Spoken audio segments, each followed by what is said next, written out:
guys, welcome back to my channel. This is your adventure girl. So ngayon guys is pupuntahan tayo sa Uptown Mall at meron akong dalang 10 perasong barya.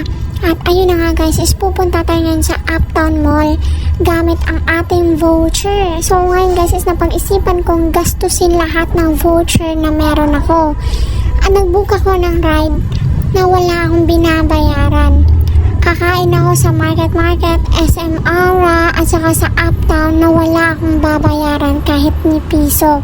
Inhaw, gamit po yung aking voucher, kaya tuturuan ko kayo kung paano magkaroon ng voucher at makapag-shopping kahit saan na wala kayong binabayaran.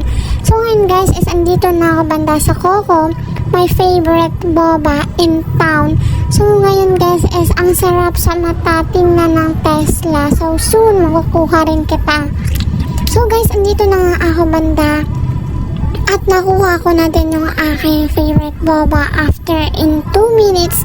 So, yan yung aking pinaka-favorite sa lahat. So, dito lang ako nagboboba or bumibili ng milk tea kapag, syempre, lahat tayo is gusto ng voucher, tama?